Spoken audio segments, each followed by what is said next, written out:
Bonjour à toutes et bienvenue sur Notre Histoire en Héritage, la chaîne qui fait prendre conscience au peuple de sa force. Aujourd'hui, le sujet de cette vidéo va être l'insurrection des Canuts à Lyon en 1831 et 1834. Allez, générique.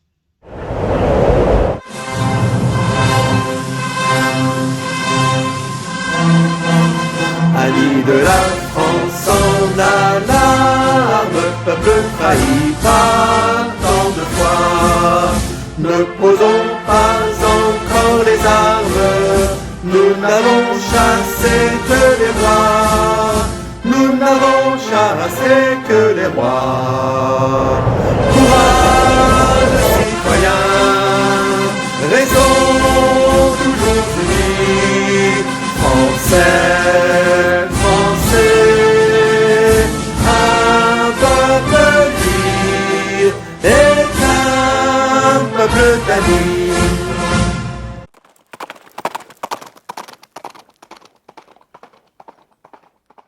Alors, nous sommes toujours en compagnie de Johnny. Bonjour. Bonjour. Et Johnny, tu vas nous expliquer qui sont les Canuts et qu'est-ce qui s'est passé en 1831 et 1834. Alors les Canuts, ce sont des ouvriers du textile. Lyon, en début du 19e siècle, est une ville qui abrite une industrie du textile, surtout l'industrie de la soie, qui est très demandée parce que, il faut se souvenir qu'on est encore, on est en 1831, à l'époque où les Canuts se soulèvent, on est sous un régime encore monarchique, une monarchie constitutionnelle, et puis tous les pays autour sont des pays où on a beaucoup d'aristocratie, de rois, etc. Et aussi une bourgeoisie qui aime bien les étoffes de valeur. Et donc tu as à Lyon toute cette corporation qui s'appelle les Canuts, et qui est composée pour partie de chefs d'atelier qui possèdent l'outil de travail, donc les métiers à tisser, pour certains plusieurs, et qui travaillent eux-mêmes avec des ouvriers, avec ce qu'on appelait à l'époque des compagnons, dont t'as des tisserands, des gens qui s'occupent de la teinture sur étoffe, etc. Et ces personnes-là se voient en permanence pressées au niveau des tarifs de ce qu'ils produisent comme ouvrage par les négociants. Les négociants, eux, donc sont des grands bourgeois qui ne fournissent aux chefs d'atelier et aux ouvriers que le fil de soie. Et qui ensuite de ça vont faire les intermédiaires pour pouvoir, en payant aux ouvriers et aux artisans la production de ces étoffes, qui vont pouvoir ensuite de ça eux-mêmes les revendre et faire un profit dessus. Donc tu as en 1831 une grève qui se déclenche à l'initiative des Canuts, parce que tu as, un petit peu comme aujourd'hui, c'est pour te dire que les choses ont très peu changé, les négociants, qui sont ce qu'on peut imaginer aujourd'hui comme étant un petit peu les patrons, donc des donneurs d'ordre, qui leur disent, écoutez, en Allemagne et en Suisse, on fait les mêmes étoffes pour moins cher, donc vous devez travailler pour des tarifs pour être concurrentiels. Et en plus de ça, comme il y a des fluctuations dans le commerce du luxe, parce que c'est ce qu'ils produisent, le peuple ne s'habille pas de soie, donc les Canuts subissent les fluctuations de la demande en étoffe de soie, et en même temps, ils sont mis sous pression par les négociants qui cherchent à les mettre en concurrence pour avoir les tarifs les moins chers et eux faire les profits les plus importants avec les autres pays producteurs de ce même type de produits manufacturés. Et donc les Canuts sont à Lyon, commencent à faire une grève, descendent dans la rue pour manifester, et à ce moment-là, ils se retrouvent en face de la garde nationale. Donc on en a parlé la dernière fois, la garde nationale donc est une milice citoyenne. Celle de 92 n'existe plus. On se retrouve à nouveau avec une garde nationale comme ce qu'elle a pu être entre 89 et 92, c'est-à-dire principalement constituée de bourgeois, donc de personnes qui pouvaient qui payaient l'impôt, qui pouvaient se payer l'habit, etc. Et du coup, qui n'est pas là pour défendre le peuple. Et du coup, qui est là pour défendre plutôt les négociants et qui tire sur la foule. Et donc, à ce moment-là, les ouvriers, uniquement du textile, font connaître leur situation à travers toute la ville. Et là, tous les ouvriers de Lyon se rassemblent et mettent en déroute la garde nationale. Il y a des personnes de la garde nationale qui se mettent du côté des ouvriers. Donc les ouvriers commencent à occuper la ville et les négociants qui n'entendent absolument pas se laisser faire, font appel à l'armée. L'armée rentre dans la ville, mais les canuts ont le temps de s'organiser, ont le temps de s'armer et pas que de fourche. Il y a un épisode d'ailleurs qui est très intéressant parce que Jean-Luc Mélenchon parle souvent des révolutions qui sont des moments réussis et surtout déterminants quand les femmes sont aussi en armes et s'occupent avec les hommes de défendre leur position et de promouvoir le monde qu'elles ont envie de voir advenir. Et donc les femmes prennent une caserne, prennent les armes qui se trouvent dans la caserne et puis tout le monde à un moment donné est armé. L'armée arrive et les canuts, comme en 1302 à Courtrai, font échec sur le champ de bataille, donc dans la ville, à l'armée régulière. Donc à partir de là, les canuts occupent la ville pendant une petite semaine. Avant, tu imagines bien qu'il y a une réaction, l'armée se remobilise, etc. Et puis ils vont ensuite de ça les contraindre à abandonner cette liberté nouvelle pour laquelle ils se sont battus. Et comme en 1848, ce qu'on va voir la prochaine fois, ce sont eux qui organisent la police. En réalité, c'est eux qui organisent la circulation, qui font attention qu'il n'y ait pas de pillage, etc. Et ça, c'est ce que font de manière détournée les négociants. Ils pillent le travail en le payant pas à sa juste valeur. Et donc là, les canuts disent, nous, non, on ne va pas poser les mêmes actes que les actes des personnes qui nous exploitent. Et on va faire en sorte que tout se passe bien et que on arrive à trouver un accord sur le tarif. L'armée retrouve ses marques et les tarifs qui avaient été négociés pendant la période entre les canuts et les négociants est bien sûr abandonnée parce que la force armée les contraint à reprendre le travail. Retour en arrière. C'est ça. Et en 34 ? En 34, c'est un petit peu la même chose. Donc les canuts n'ont jamais véritablement désarmé dans leur tête. C'est-à-dire qu'ils se sont bien rendus compte que ce qui faisait la différence, c'est quand les citoyens étaient en armes, et que les citoyens qui faisaient simplement de la manifestation, généralement, ils se faisaient arrêter et tuer même par les forces armées organisées et admises par la société. Et donc, un petit peu comme j'en ai parlé en 92, et 93 aussi, et 94, c'est des citoyens en armes qui arrivent à être suffisamment dissuasifs pour que les personnes qui les exploitaient se sentent un petit peu plus humbles et n'essayent pas de les dominer. Bon. Après, bien sûr, il y a une réaction qui s'opère avec des forces armées qui sont elles entraînées et puis qui sont de plus en plus nombreuses et qui arrivent à les dominer. Mais en 34, c'est un petit peu la même chose. Insurrection, grève, insurrection, l'armée se retrouve encore une fois, déroute, et puis ensuite de ça, l'armée revient et les canuts reprennent le travail. La force de leur corporation, ça a été de pouvoir atteindre tous les ouvriers de la ville et de pouvoir dépasser justement la corporation uniquement des ouvriers du textile.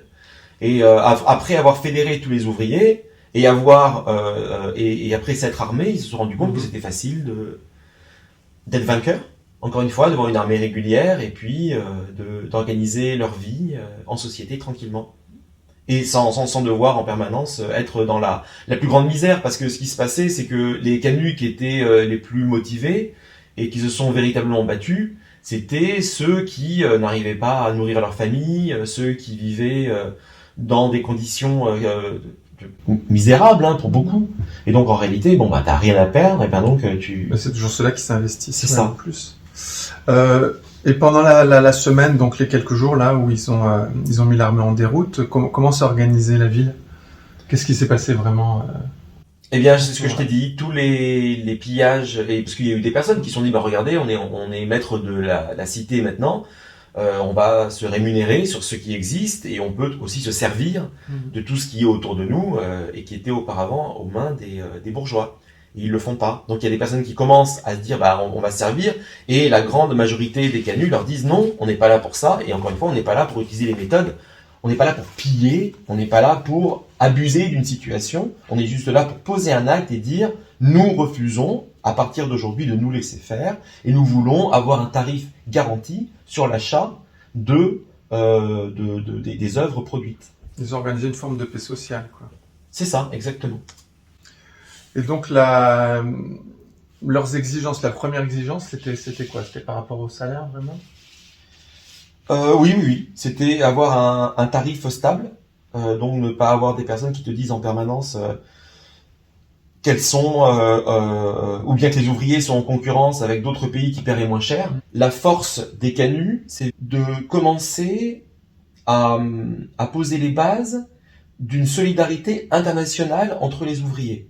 C'est-à-dire que tu n'as plus juste une corporation qui te dit nous voulons être mieux rémunérés, mais qui, en parlant de rémunération juste et sans fluctuation par rapport à leur travail, évite que le même sort soit fait aux Allemands et aux Suisses qui sont mis par la bourgeoisie en concurrence avec eux. C'est déjà l'émergence et la continuité, on va dire, de ce qui s'est passé à la fin du XVIIIe siècle en France, où la Révolution française et la Déclaration des droits de l'homme et du citoyen avaient une dimension internationaliste. On a fait cette révolution aussi pour les autres pays. Et les ouvriers, ayant cela aussi à l'esprit, organisent leur révolte, leur insurrection, en faisant attention à ne pas léser et à bien comprendre que leurs ennemis ne sont pas ceux qu'on leur met en face d'eux en disant ce sont peut-être les Allemands ou les Suisses qui vous volent le travail parce qu'ils décident de travailler pour moins cher, mais c'est bien votre ennemi, c'est bien le bourgeois qui vous met en concurrence et qui vous fait penser que vous êtes ennemis. Donc en réalité, eux, ils font complètement échec à cette volonté des bourgeois de les mettre et de les mettre les uns contre les autres. Et c'est ça qui, selon toi, est si particulier justement dans cette révolution. Tu parles justement du fait que c'était important pour la classe ouvrière au niveau international. L'international, ça date de quand la chanson? Ah, c'est beaucoup plus tard. Ça a venu après. C'est beaucoup ça a plus tard. peut-être inspiré. Non, ça date de la Commune de Paris. D'accord, oui, c'est pas beaucoup plus tard. Là, on te parle de 31. Voilà, bon, c'est un petit peu plus tard quand même. D'accord. Mais ça, je dis, ça a peut-être ouvert le pas, quoi. Donc, des citations. Oui, alors, une petite citation justement par rapport à la dimension internationale. Tu as dans l'Écho de la Fabrique, donc un journal ouvrier, le journal ouvrier des Canuts, où on te dit « Les ouvriers, quel que soit le pays qu'ils habitent, sont tous frères ». Et donc ça, c'est dans le journal que lisent les Canuts. Ça, c'est donc une citation qui est issue de ce journal-là en 1832. Une deuxième, qui m'a parlé aussi de 1834, donc de la deuxième révolte des Canuts. Et j'aimerais citer aussi Auguste Blanqui, qui est un grand révolutionnaire, qui a participé donc à plusieurs révolutions, qu'on appelait aussi, oui, dans le sens où il refusait d'avoir des personnes qui le dominent. L'anarchie, c'est tout simplement le refus d'avoir des chefs et des personnes qui te mènent. Te malmènent. Voilà, malgré toi. Et qu'on appelait l'enfermé, parce qu'il a passé une grande partie de sa vie en prison, et qui dit qui fait la soupe doit la manger.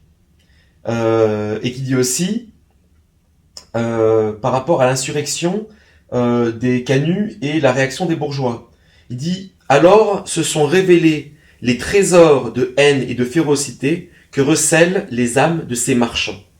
Rentrer dans le devoir ou périr sous la mitraille, telle est l'alternative posée aux rebelles. Mais quel besoin ont les travailleurs des oisifs ?»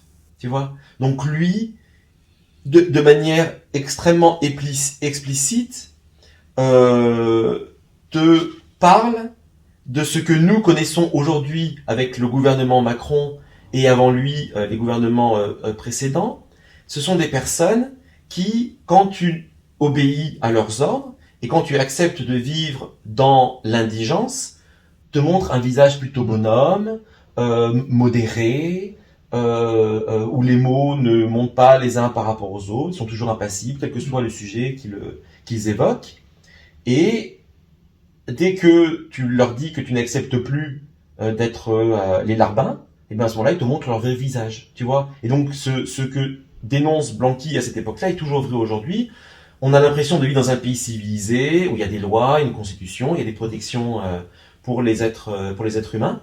Et en réalité, dès que tu soulèves le petit doigt et que tu dis « bah non, je suis pas tout à fait d'accord », bien sûr, méprisé, vilipendé, etc. Mais on n'hésite pas à t'envoyer la troupe et puis à t'immobiliser pour que tu ne sois plus en capacité même de contredire le discours du gouvernement. Donc de ce point de vue-là, c'est dommage, mais on n'a pas vraiment progressé. Et donc, qu'est-ce qui est dans l'avenir en commun? Quelle proposition permettrait de trouver une solution par rapport à cette politique de fluctuation de revenus? Alors, il y en a celle qui, de mon point de vue, est principalement adaptée à ces situations-là. C'est une extension de la sécurité sociale. Donc, on va en revenir beaucoup à la sécurité sociale. Suivant les épisodes, c'est la sécurité sociale professionnelle.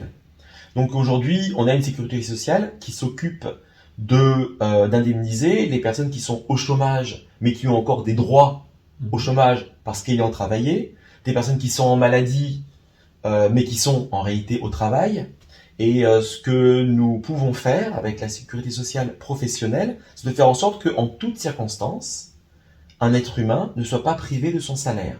C'est-à-dire que si tu es à un moment donné licencié, et quelle que soit la situation, si tu trouves du boulot 2 ans ou 3 ans après dans le même domaine ou dans d'autres, pendant ces années-là, tu continues à conserver ton salaire, que tu n'en sois jamais privé. Tu fais une formation quelconque à n'importe quel moment de ta vie pour changer d'activité ou pour faire quelque chose qui te permette de progresser dans ton activité aussi. Et bien à ce moment-là, tu continues aussi à percevoir ton salaire. Dire en toutes circonstances, l'épée de Damoclès qui est le retrait du salaire des individus parce que manque de possibilités d'activité professionnelle, formation, etc. Eh bien, que ce chantage-là à l'emploi ne puisse plus exister. Et donc, c'est une véritable conquête d'un droit nouveau, mais qui est en réalité le droit de vivre décemment et d'avoir la reconnaissance que ce qui vaut salaire, c'est peut-être plus la qualification de l'être humain que la situation de l'emploi. Très bien. Autre chose à ajouter? Donc on a pour l'extérieur en France la dissuasion nucléaire, si on est agressé, Pour éviter. Justement. Voilà, pour éviter d'être agressé, on a cette arme nucléaire que bien sûr personne n'utilise parce que autrement ça voudrait dire que l'humanité s'éteindrait sur Terre. Et moi je pensais que pour faire en sorte de dissuader nos mandataires désignés lors des élections d'abuser de leur pouvoir, on pouvait avoir quelque chose qui ressemblerait à la garde nationale, mais qui serait cette force de dissuasion citoyenne, donc les citoyens qui seraient entraînés pour dissuader les mandataires ou d'autres personnes de prendre des droits sur eux et de recommencer à les exploiter. Donc ce serait bien sûr, encore une fois, de la dissuasion, et ce serait quelque chose qui reviendrait à refaire vivre quelque chose qu'on a eu en France pendant ces 100 années, qui était la garde nationale. Eh bien, merci pour toutes ces informations. De quoi tu vas nous parler la prochaine fois? La prochaine fois, nous nous intéresserons à la révolution de février 1848. Là, vous aviez, alors je n'ai pas parlé, c'était une révolution essentiellement bourgeoise en 1830. La révolution de 1830, bon, c'était pas le sujet, hein, on parlait des canuts, mais a mis au pouvoir le roi bourgeois, Louis-Philippe. Après, il y a eu des restaurations monarchiques avec Louis XVIII et ensuite Charles X. Et donc, tu as le roi bourgeois qui s'installe. Et donc, la révolution de 1830 est une révolution bourgeoise. Après Louis-Philippe, tu as une révolution véritablement populaire en février 1848. Et nous verrons ça dans 10 jours environ. Voilà. Très bien. Eh ben, merci à vous de nous avoir suivis. N'hésitez pas à vous abonner si vous voulez être mis au courant des prochains épisodes. Et je vous souhaite à tous une bonne fin de journée, une bonne année 2022. Et à la prochaine fois. À la prochaine. Ciao. Mais notre règne arrivera quand votre règne finira. Nous tisserons le linceul du vieux monde et l'on entend déjà. C'est Noël.